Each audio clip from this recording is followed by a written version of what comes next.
Hello everyone, welcome to Pihu academy. मेरा नाम है चारू अग्रवाल और आज की वीडियो में हम देखने वाले हैं मानवतावाद यानी कि ह्यूमनिज्म। तो चलिए वीडियो को स्टार्ट करते हैं। उससे पहले अगर आप चैनल पर नए हैं तो चैनल को सब्सक्राइब कर लीजिएगा और नोटिफिकेशन बेल को प्रेस कर दीजिएगा, जिससे आने वाली वीडियोस की नोटिफिकेशन आपको मिलती है। इसके अलावा इससे पहले की जो वीडियो है वो आ चुकी है, अगर आपने नहीं देखी है लिंक डिस्क्रिप्शन में मिल जाएगा, जाकर चेक कर लीजिएगा, ठीक है। और इसके अलावा मैं आपको एक और न्यूज देना चाहूंगी कि परसों से हम स्टार्ट करने वाले हैं हमारा सेकेंड पेपर, ठीक है। जो भी फर्स्ट पेपर की वीडियो रह जाएंगी वो और सेकंड पेपर की वीडियो दोनों आपको मिलने लगेंगी, ठीक है। तो हम दोनों पेपर स्टार्ट कर देंगे और फर्स्ट पेपर की बहुत ज्यादा वीडियो नहीं बची है, थोड़ी ही वीडियो है और जल्दी ही हमारा फर्स्ट पेपर जो है वो कंप्लीट हो जाएगा, देन सेकंड और फिर थर्ड पेपर, ठीक है। 3 पेपर होंगे इस बार। तो चलिए स्टार्ट करते हैं। सबसे पहले देखिए मानवतावाद का अर्थ एवं परिभाषा, meaning and definition of humanism. मानवतावाद शब्द अंग्रेजी भाषा के ह्यूमनिज्म शब्द का हिंदी रूपांतरण है, ठीक है। जैसा कि हमें पता ही है कि मानवतावाद का मतलब है ह्यूमनिज्म, जो कि इंग्लिश का वर्ड है, ठीक है। ह्यूमनिज्म शब्द की उत्पत्ति लैटिन भाषा के ह्यूमनस से हुई है, जिसका अर्थ होता है ह्यूमन बीइंग यानी कि मानव प्राणी या फिर मानव, ठीक है। इस प्रकार शाब्दिक अर्थ में मानव अथवा संपूर्ण मानव जाति के कल्याण से संबंधित विचारधारा को मानवतावाद के नाम से जाना जाता है। अगर हम शाब्दिक अर्थ के रूप में जाने यानी कि मानवतावाद का अर्थ अगर हम देखें, जैसे कि इसका शब्द है उसके अनुसार अगर हम उसका अर्थ देखें तो मानव या फिर मानव जाति, ठीक है। एक मानव की बात यहाँ नहीं होगी, मानव जाति, मैं आप सब इसमें आ गए।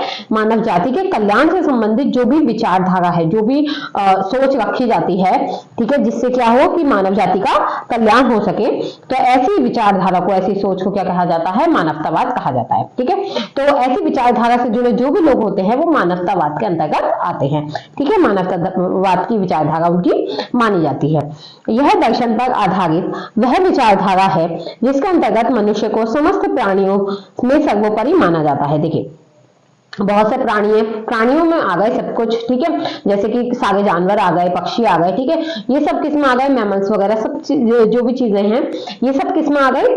सभी प्राणियों में आ गए, ठीक है। तो सभी प्राणियों में मनुष्य भी प्राणी है, तो मनुष्य को क्या माना जाता है? सर्वोपरि, सबसे समझदार, सबसे ऊपर उसे माना जाता है और उसके व्यक्तित्व, चरित्र एवं कल्याणात्मक चिंतन किया जाता है, ठीक है। यानी कि उसके व्यक्तित्व के बारे में देखा जाता है, उसके चरित्र के बारे में देखा जाता है, उन्हें विकसित किया जाता है, साथ ही उनके कल्याण के बारे में भी सोचा जाता है और उस पर भी ध्यान दिया जाता है, ठीक है।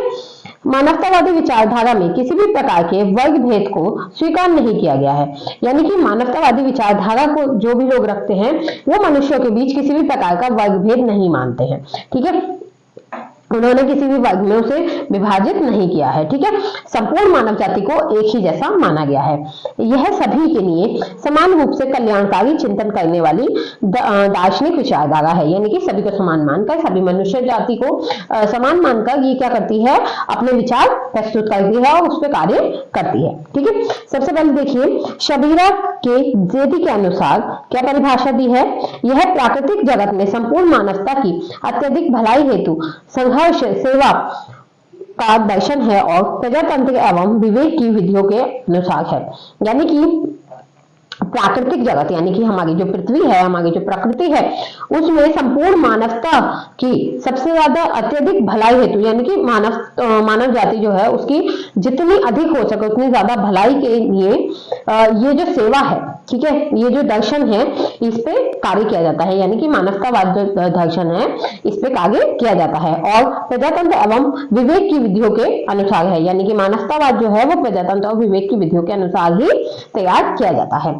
फिर आता है न्यू इंटरनेशनल विवेस्टर डिक्शनरी ने मानवतावाद को स्पष्ट करते हुए क्या कहा है कि मानवतावाद चिंतन की एक प्रणाली है जिसमें मनुष्य की रुचियों और विकास को वैज्ञानिक एवं सैद्धांतिक की अपेक्षा सांस्कृतिक एवं व्यवहारिक प्रतिष्ठा बढ़ाने के लिए केंद्रीय एवं प्रभुतापूर्ण बनाया जाता है। तो देखिए यहाँ पे क्या कहा गया है कि मानवतावाद चिंतन की एक प्रणाली है, यानी कि मानवतावाद में एक तरीके से चिंतन किया जाता है, यानी कि इसमें क्या किया जाता है? विचार किया जाता है, ठीक है, सोचा समझा जाता है, जिसमें मनुष्य की रुचियों और विकास को वैज्ञानिक एवं सैद्धांतिक की अपेक्षा, यानी कि मनुष्य की जो रुचियां होती है, जो उसका विकास होता है, उसे वैज्ञानिक या सैद्धांतिक दृष्टिकोण न देते हुए सांस्कृतिक एवं व्यवहारिक प्रतिष्ठा बढ़ाने के लिए केंद्रीय एवं प्रभुतापूर्ण बनाया जाता है, यानी कि उसकी सांस्कृतिक और व्यवहारिक प्रतिष्ठा को बढ़ा सके, इसके लिए क्या करा जाता है, उन्हें केंद्रीय और प्रभुतापूर्ण बनाया जाता है। ठीक है, यानी कि वैज्ञानिक और सैद्धांतिक जो दृष्टिकोण है उसे हटा के सांस्कृतिक और व्यवहारिक दृष्टिकोण को रखा जाता है, साथ ही क्या किया जाता है, केंद्रीय और प्रभुतापूर्ण उन्हें बनाया जाता है। ठीक है, आगे देखिए, इंग्लिश मीडियम वालों के लिए, ठीक है, नोट कर लीजिएगा। फिर देखिए, फिर आती है मानवतावाद की विशेषताएं। मानवतावाद मनुष्य की पूर्ण स्वतंत्रता का पक्षधर है, यानी कि मानवतावाद के अंतर्गत मनुष्य को पूरी तरीके से स्वतंत्रता प्राप्त होती है। मानवतावाद मानव सेवा, शांति, लोकतंत्र एवं मानव जाति पर आधारित विचारधारा है। ठीक है, यानी कि इस विचारधारा में हम मानव सेवा के बारे में सोचते हैं, शांति, लोकतंत्र और मानव जाति पर आधारित जो भी विचार है वो सामने रखते हैं। थर्ड है, मानवतावाद का प्रमुख उद्देश्य मानव हितों की रक्षा करना है। ठीक है, तो मानवतावाद का उद्देश्य क्या है, मानव हितों की रक्षा करना। ठीक है, तो यहाँ पे मैं आपको बता दूं कि आपसे विशेषताएं पूछी जाएं, सिद्धांत पूछे जाएं या उद्देश्य पूछे जाएं, आपको यही चीज लिख के आनी है। ठीक है, ये 10 पॉइंट आपके लिए बहुत इंपॉर्टेंट है। ठीक है, और ये आपको विशेषता में, उद्देश्य में और साथ ही सिद्धांतों में तीनों जगह पर काम आएंगे। ठीक है, फोर्थ है, मानवतावाद में विश्व बंधुत्व अथवा अंतरराष्ट्रीयता की भावना का प्रसार करने पर बल दिया जाता है।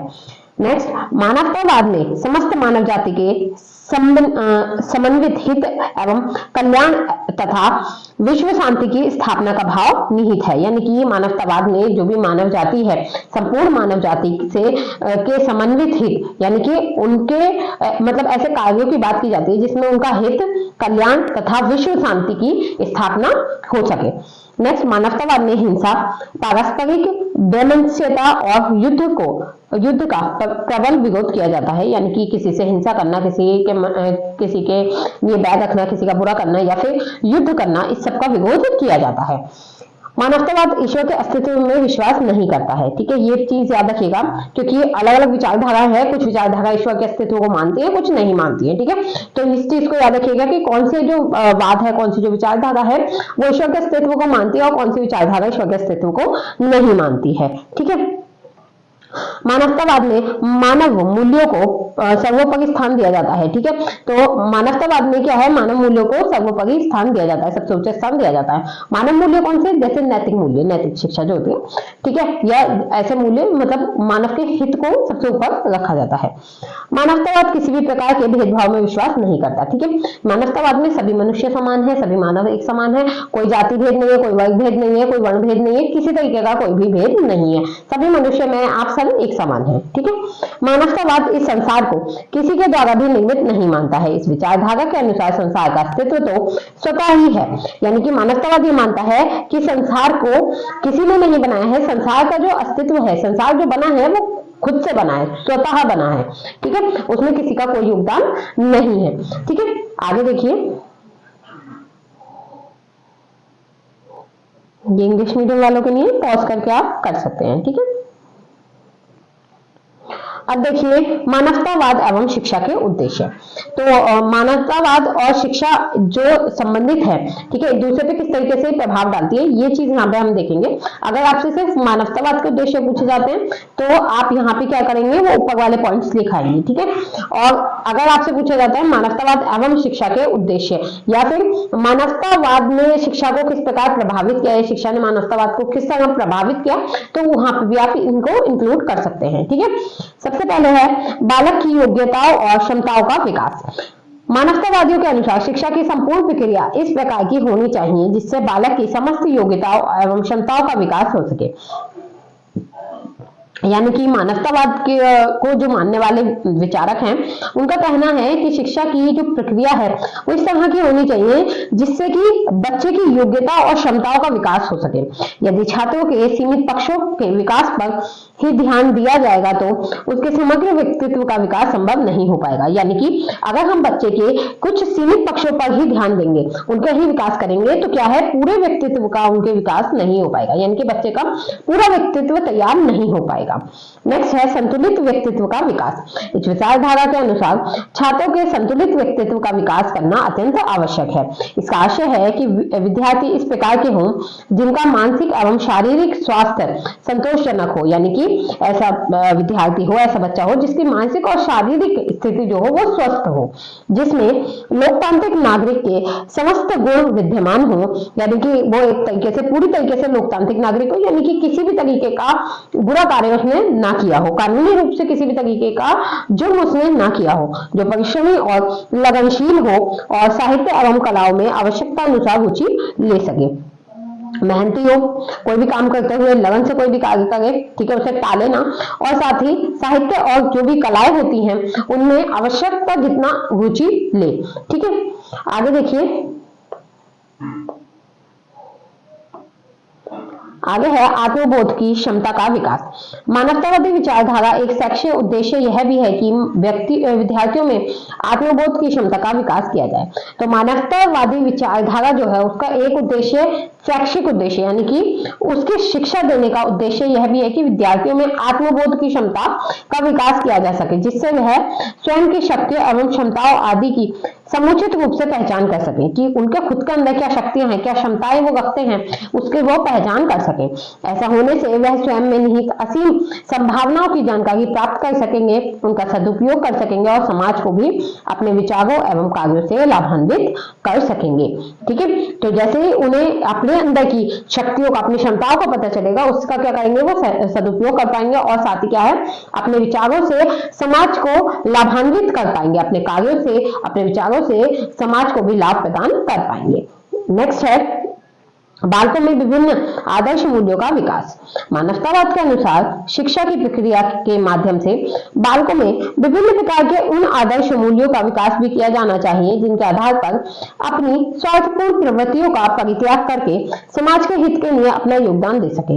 इस दृष्टि से उसमें विभिन्न सामाजिक गुणों, समाज एवं राष्ट्र के प्रति आवश्यक चेतना, पारस्परिक विचारों के योगदान, विचार संप्रेषण, संगठनात्मक योग्यता आदि का विकास किया जाना चाहिए। देखिए, मानवतावाद के अनुसार क्या करना चाहिए, शिक्षा की प्रक्रिया के माध्यम से, यानी कि मानवतावादी शिक्षा जो दी जाती है उस प्रक्रिया के माध्यम से बालकों के विभिन्न प्रकार के उन आदर्श मूल्यों का विकास किया जाना चाहिए जिसके आधार पर स्वार्थपूर्ण प्रवृत्तियों का परित्याग हो सके, यानी कि नैतिक जो गुण है वो उनमें डालने चाहिए, साथ ही समाज के हित के लिए वह योगदान दे सके। तो जो भी नैतिक गुण होते हैं वो क्या होते हैं, कहीं ना कहीं समाज के लिए और हमारे लिए हितकारी होते हैं। इस दृष्टि से उनमें विभिन्न सामाजिक गुण, समाज एवं राष्ट्र के प्रति आवश्यक चेतना, पारस्परिक विचारों के योगदान, विचार संप्रेषण, संगठनात्मक योग्यता आदि इन सभी चीजों का विकास हमें करना चाहिए। आगे देखिए,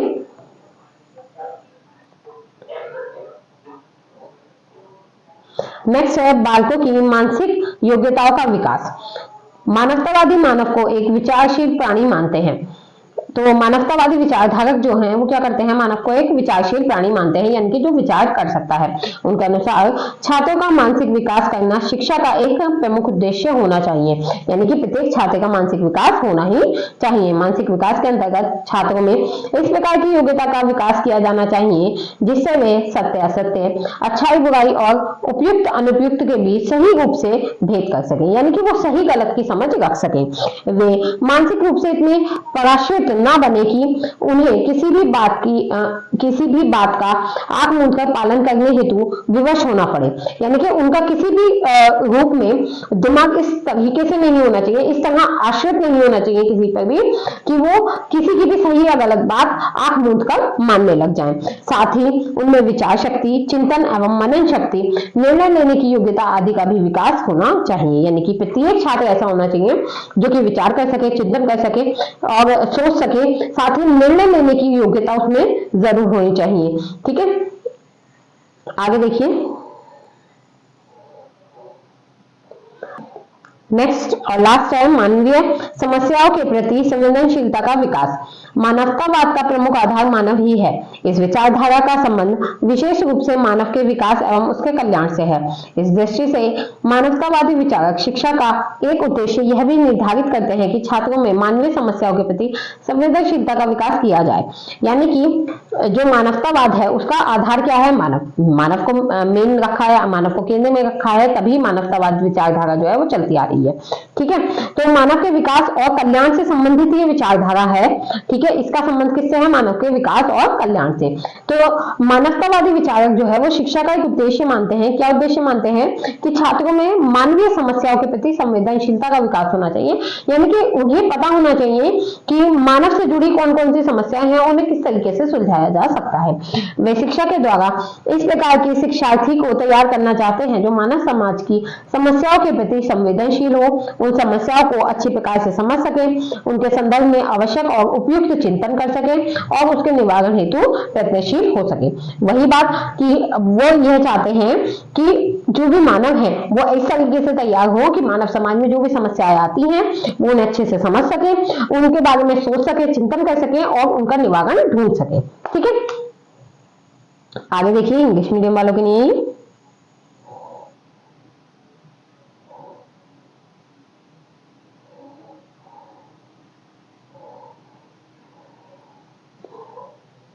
नेक्स्ट है मानवतावाद और पाठ्यक्रम। यानी कि मानवतावाद का पाठ्यक्रम पर क्या प्रभाव पड़ता है।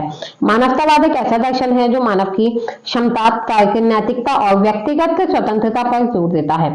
यह धार्मिक या अलौकिक प्राधिकरणों के बजाय मानवीय अनुभव के कारण को सर्वोच्च मानता है। यानी कि किसी भी धार्मिक या अलौकिक ज्ञान के लिए नहीं कहता, बल्कि क्षमता, तर्क, नैतिकता और व्यक्तिगत स्वतंत्रता पर जोर देता है। मानवतावाद का पाठ्यक्रम पर गहरा प्रभाव पड़ता है। जिस तरह से शिक्षा की सामग्री, शिक्षण पद्धतियां और मूल्यांकन विधियां बनाई जाती हैं उसे आकार देता है। तो जो भी शिक्षा की सामग्री है, शिक्षण पद्धति है, मूल्यांकन विधि है, उन सबको आकार देने का काम क्या करता है? मानवतावाद करता है। ठीक है, आगे देखिए फिर आता है मानवतावाद का पाठ्यक्रम पर क्या प्रभाव पड़ा। तो सबसे पहले विषय वस्तु में देखते हैं। मानवतावादी पाठ्यक्रम मानविकी यानी इतिहास, साहित्य, दर्शन, कला इत्यादि पर जोर देता है। यह विषय छात्रों को विभिन्न संस्कृतियों, विचारधाराओं और मानवीय अनुभवों से परिचित कराते हैं। उन्हें आलोचनात्मक सोच और समस्या समाधान कौशल विकसित करने में मदद करते हैं। वैज्ञानिक विषयों को भी शामिल किया जाता है, परंतु मानवतावादी दृष्टिकोण के साथ, जिससे उनके मानवीय प्रभावों पर प्रकाश पड़ता है। तो देखिए जो मानवतावादी पाठ्यक्रम है वो किस पर ध्यान देते हैं? इतिहास, साहित्य, दर्शन, कला जैसे मानविकी जो विषय है उन पर ज्यादा जोर दिया जाता है। ठीक है, तो ये विषय जो है वो छात्रों में क्या करते हैं? संस्कृति, विचारधारा और मानवीय अनुभवों से उन्हें परिचित कराते हैं, साथ ही उनकी सोच को आलोचनात्मक बनाते हैं, साथ ही समस्या समाधान का जो कौशल है वो भी उन्हें विकसित करते हैं।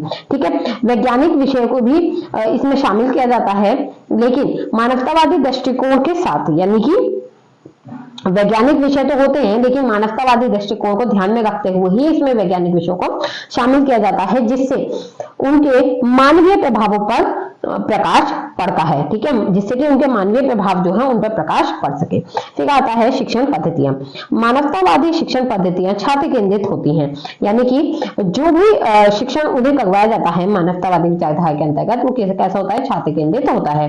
यहाँ छात्रों को स्वतंत्र सोच, आलोचनात्मक विश्लेषण और रचनात्मकता को विकसित करने के लिए अवसर प्रदान किया जाता है। इसमें सहयोगात्मक सीखने, प्रयोजना आधारित शिक्षा और समस्या आधारित सीखने जैसी विधियां शामिल हैं। यानी कि मदद करके सिखाना या फिर उन्हें परियोजना देना जिससे कि वह खुद सीख सकें, और समस्या आधारित उन्हें पढ़ाना। ठीक है, यानी कि समस्या को आधार रख के उन्हें पढ़ाना, ऐसी विधियां इसमें शामिल है। शिक्षक एक सुविधा प्रदाता के भूमिका में होते हैं, छात्रों को मार्गदर्शन और प्रोत्साहन प्रदान करते हैं। ठीक है, आगे देखिए नेक्स्ट है मूल्यांकन विधियां। मानवतावादी पाठ्यक्रम में मूल्यांकन विधियां पारंपरिक परीक्षाओं से आगे बढ़कर छात्रों की समझ, रचनात्मकता और आलोचनात्मक सोच को मापने पर केंद्रित होती हैं। पोर्टफोलियो प्रोजेक्ट, प्रस्तुतियां और निबंध जैसी विधियां छात्रों के विकास का अधिक व्यापक मूल्यांकन प्रदान करती है। इन सब में क्या होता है, इन सब में ना जो बच्चा है वो चिंतन करता है, सोचता है, तो इससे क्या होता है, उनका मूल्यांकन आसानी से किया जा सकता है। फिर आती है नैतिक विकास। मानवतावादी पाठ्यक्रम नैतिक विकास को भी महत्व देता है। यह छात्रों को नैतिक मुद्दों पर विचार करने, विभिन्न दृष्टिकोणों को समझने, जिम्मेदार नागरिक बनने के लिए प्रोत्साहित करता है। यह सामाजिक न्याय, समानता और मानवाधिकारों के सिद्धांतों को भी शामिल करता है। फिर आता है व्यक्तिगत विकास। मानवतावादी शिक्षा का लक्ष्य केवल ज्ञान प्राप्त करना नहीं बल्कि छात्रों का संपूर्ण विकास करना है। यह उनके भावनात्मक, सामाजिक और नैतिक विकास पर ध्यान केंद्रित करता है, जिससे वे आत्मजागरूक, आत्मविश्वासी और समाज के लिए योगदान देने वाली व्यक्ति बन सके। ठीक है, आगे देखिए।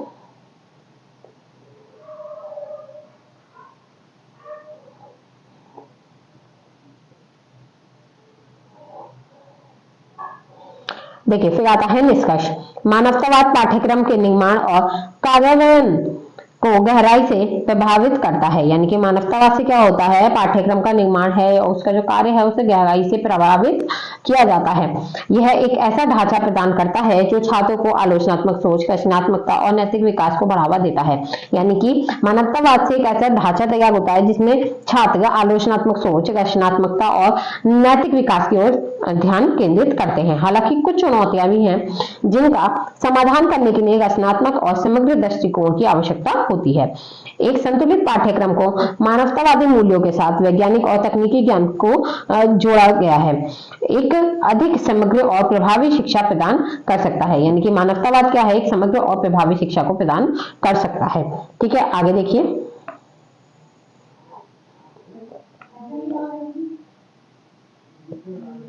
मानवतावाद की शिक्षण विधियां। मानवतावादी विचारक बालक की स्वतंत्रता पर विशेष बल देते हैं। यही कारण है कि उन्होंने इसी प्रकार की शिक्षण विधियों का प्रयोग करने का उल्लेख किया है जो बालक की स्वतंत्रता में किसी भी प्रकार से बाधक न बने। मानवतावादियों के अनुसार शिक्षण विधियों के 3 प्रमुख आधार अग्रकित हैं। पहला, छात्रों की योग्यताएं एवं आवश्यकताएं। मानवतावादियों के अनुसार किसी भी शिक्षण विधि के प्रमुख आधार यह होना चाहिए कि उसके चयन में व्यक्तिगत भिन्नता को महत्व दिया जाए। इसका आशय यह है कि शिक्षण विधि का चयन करते समय छात्रों की योग्यता, क्षमताओं, स्तर, रुचि, अभिव्यक्ति आदि को ध्यान में रखना चाहिए। यानी कि आप किस तरीके की शिक्षण विधि का प्रयोग कर रहे हो, वो शिक्षण विधि, हर शिक्षण विधि देखिए हर स्टूडेंट पे फिट नहीं होती है। तो यहाँ पे ये कहा गया है कि जब भी आप किसी शिक्षण विधि का चयन करें तो आप ये देखें कि आपके छात्र की योग्यता क्या है, क्षमता क्या है, स्तर क्या है, रुचि क्या है, अभिव्यक्ति क्या है। इस तरीके की जो स्टेजेस हैं उन्हें ध्यान में रखते हुए ही एक शिक्षण विधि का चयन करें। ठीक है, नेक्स्ट है वैज्ञानिक प्रक्रिया पर आधारित विधियां। इस विचारधारा के अनुसार शिक्षण हेतु जिस भी विधि का प्रयोग किया जाए वह वैज्ञानिक प्रक्रिया पर आधारित होनी चाहिए। तभी छात्रों में किसी भी घटना, तथ्य आदि के प्रति वैज्ञानिक दृष्टिकोण उत्पन्न किया जा सकेगा। साथ ही उनमें तर्क शक्ति और वैज्ञानिक अभिव्यक्ति का विकास भी संभव हो सकेगा। अब मानवतावादी विचारधारा क्या कहते हैं कि जब बच्चों को पढ़ाया जाए, ठीक है, और उनके लिए विधि का चयन किया जाए तो वो शिक्षण विधि कैसी होनी चाहिए, एक वैज्ञानिक प्रक्रिया होनी चाहिए। यानी कि उन बच्चों को वो घटना हम करवा के दिखा सकें जिससे कि उन्हें एक पर्सनल एक्सपीरियंस हो और वो याद भी अच्छे से रख सकें। ठीक है, आगे देखिए। नेक्स्ट है मानवीय अनुभवों पर आधारित विधियां। मानवतावादी विचारधारा पर आधारित शिक्षा के अंतर्गत इस बात पर भी विशेष बल दिया जाता है कि छात्रों को जो भी ज्ञान कराया जाए वह मानवीय अनुभवों पर आधारित हो। किसी भी विधि के माध्यम से मानवीय अनुभवों पर आधारित शिक्षण करने से छात्रों को विभिन्न तथ्यों आदि का समुचित बोध कराया जा सकेगा।